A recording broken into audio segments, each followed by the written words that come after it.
और अयोध्या में राम मंदिर परिसर के शिखर पर होने वाले ध्वजारोहण कार्यक्रम की तैयारियां तेज हो गई हैं। 25 नवंबर को करीब 4 घंटे चलने वाले इस कार्यक्रम में प्रधानमंत्री नरेंद्र मोदी शामिल होंगे। ध्वजारोहण कार्यक्रम को लेकर राम मंदिर परिसर और पूरे अयोध्या शहर को फूलों से सजाया जा रहा है। 3 तस्वीरें आपके सामने। भव्य ध्वजारोहण की तैयारियां जोरों पर चल रही हैं। अयोध्या में विशेष सजावट भी की गई है। रोशनी से पूरा मंदिर जगमगा उठा है। 3 तस्वीरें आपके सामने। तैयारियों को लेकर जो है जोर शोर से तैयारियां वहां पर चल रही हैं। 25 तारीख को प्रधानमंत्री नरेंद्र मोदी की मौजूदगी यहां पर रहेगी। ध्वजारोहण होगा, उसी को लेकर के भव्य तैयारियां चल रही हैं।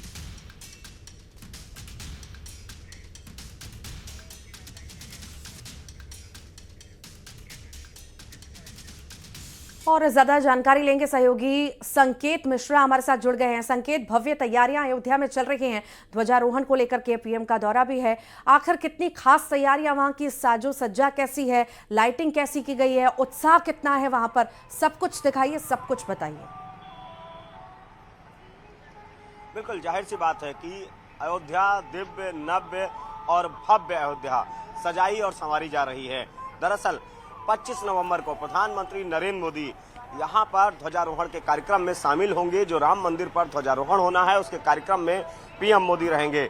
हम गेट की तस्वीर सबसे पहले दिखाएंगे। ये वो द्वार है जो राम मंदिर का द्वार है, जहां से विशिष्ट अतिथि जो वीवीआईपी गेट है इसको इस तरीके से सजाया गया है।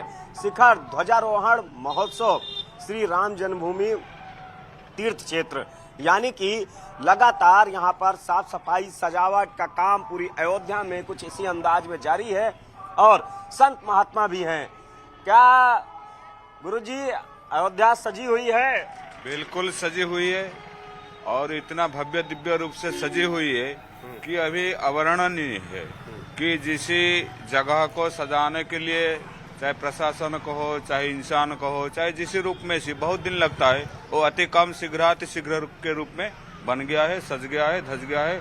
और उसका स्वागत है तो बार बार प्रशासन आदि नरेंद्र मोदी कहिए या योगी जी। बिल्कुल, आप भी गुरुजी क्या कहेंगे? अयोध्या सज संवर चुकी है जी।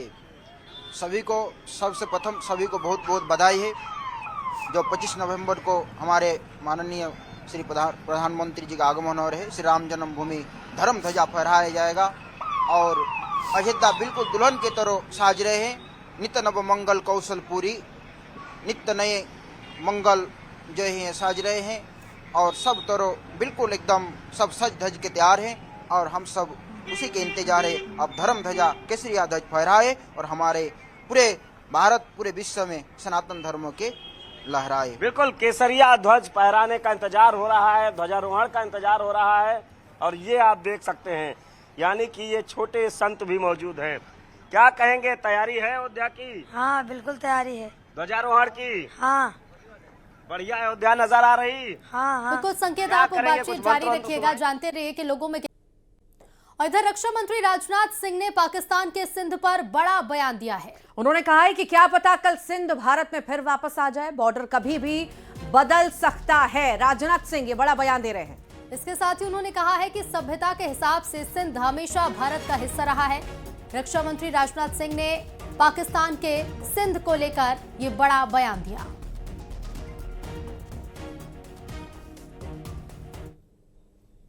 मेरे बहनों भाइयों, यह भारत का हिस्सा भले ही न हो, लेकिन सभ्यतागत रूप से सिंध हमेशा भारत का हिस्सा रहेगा।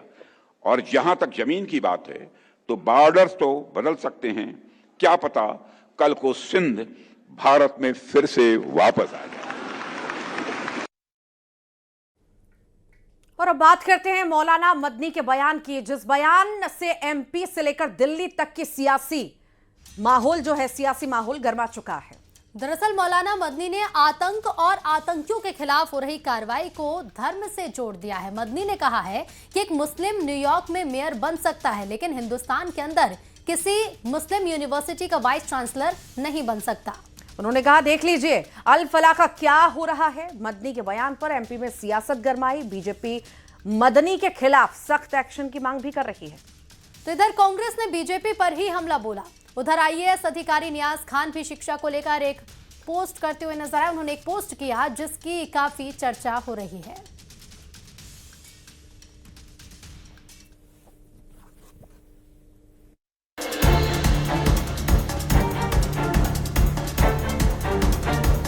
आतंक और आतंकियों पर हो रही कार्रवाई को लेकर देश में एक नई बहस छिड़ गई है। जमीयत उलमा-ए-हिंद के प्रमुख अरशद मदनी ने एक बार फिर से मुस्लिम एंगल वाला कार्ड खेला है। उन्होंने दिल्ली ब्लास्ट के बाद अल-फलाह यूनिवर्सिटी पर हुई कार्रवाई को धर्म से जोड़ दिया। आज दुनिया ये समझती है कि मुसलमान अपाहज हो गया, खत्म हो गया, बांझ हो गया। मैं नहीं समझता हूँ ये बात। क्या बात है कि आज दुनिया का मुसलमान एक आदमी न्यूयॉर्क का मेयर बन सकता है, ममदानी लंदन के अंदर मेयर बन सकता है, एक खान हिंदुस्तान के अंदर किसी मुस्लिम यूनिवर्सिटी का कोई आदमी वाइस चांसलर नहीं बन सकता, और अगर बनेगा तो आजम खां की तरह जेल के अंदर जाएगा, इकबाल की तरह औलाद जेल में डाल दी जाएगी। आज देख लीजिए अल-फलाह का क्या हो रहा है। एक तरफ अरशद मदनी है जो आतंकियों पर हो रही कार्रवाई से बौखला रहे हैं, उधर IAS नियाज खान सोशल मीडिया पर एक पोस्ट कर चुके हैं। इस पोस्ट में नियाज खान ने लिखा, जिस मुस्लिम ने शिक्षा प्राप्त की वो लंदन और न्यूयॉर्क का मेयर बना। जिस मुस्लिम ने कट्टरता और अंधविश्वास की शिक्षा ली वो मैकेनिक, महिलाओं पर अन्याय करने वाला और पंचर बनाने वाला बना। शिक्षा मुसलमानों के लिए रामबाण औषधि है, समझें इसे। MP में मौलाना मदनी के बयान पर सियासत गर्मा गई है। कैबिनेट मंत्री विश्वास सारंग ने कहा कि मौलाना मदनी आतंक को संरक्षण देने की बात कर रहे हैं। उधर कांग्रेस ने नियाज खान के पोस्ट पर कहा कि हमारे यहाँ लोग गलत दिशा में क्यों जा रहे हैं, ये भी समझना चाहिए। मुझे आश्चर्य होता है कि ऐसे संवेदनशील मुद्दे पर भी इस तरह की बयानबाजी करना, और जो व्यक्ति सीधे सीधे आतंकवाद से जुड़ा हुआ है उसको संरक्षण देने की बात करना, उसका उदाहरण प्रस्तुत करना। मदनी भूल रहे हो इस देश के इतिहास को। इस देश के इतिहास में वो गौरवशाली मुस्लिम चेहरे भी हैं जिनको इस देश में आगे बढ़ाया गया है। अब्दुल कलाम साहब इस देश के राष्ट्रपति बने। देखिए, मुझे ऐसा लगता है कि किसी भी धर्म का कोई भी व्यक्ति हो, वो पढ़ाई लिखाई करेगा तो ऑब्वियस सी बात है कि वो आगे जाएगा, अपने लिए अच्छा काम करेगा, समाज के लिए अच्छा काम करेगा, देश के लिए अच्छा काम करेगा। और जो नहीं पढ़ पाता है उसके साथ बहुत दिक्कतें होती हैं। ये समस्या हमारे मध्य भारत में भी है। आप दक्षिण भारत में देखेंगे, वहाँ पढ़ाई लिखाई का स्तर बहुत आगे है, तो वहाँ पर उस तरीके से लोग सर्वाइव करते हैं, और मध्य भारत में ये स्थिति है। जो पढ़ेगा वो कुछ न कुछ बनेगा, और जो कट्टरता और अंधविश्वास की शिक्षा लेगा वो गलत काम करेगा। इसलिए शिक्षा ही लोगों की दशा और दिशा तय करेगा, और इसमें कोई धर्म के हिसाब से भेदभाव नहीं करेगा।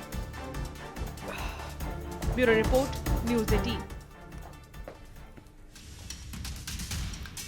और IAS नियाज खान के पोस्ट पर विवाद भी शुरू हो गया है। पोस्ट पर मुस्लिम स्कॉलर भड़क गए हैं। मुस्लिम स्कॉलर जमशेद आलम ने नियाज खान पर निशाना साधते हुए कहा है कि माता पिता को ओल्ड एज होम नहीं भेज रहे हैं।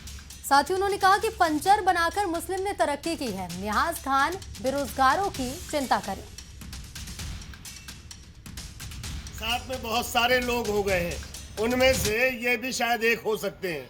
उनको ये बता दूं कि पंचर बना करके अपने बच्चों को पढ़ा लिखा करके आज जो देश के मुसलमानों ने तरक्की की है, आज पूरे देश के बेरोजगारों से आप पकोड़े तलवा रहे हो। देश में अशिक्षित बेरोजगार मुस्लिम परिवारों के बच्चे अपने माँ बाप को ओल्ड होम नहीं पहुंचाते जैसे दूसरे लोग पहुंचा रहे हैं।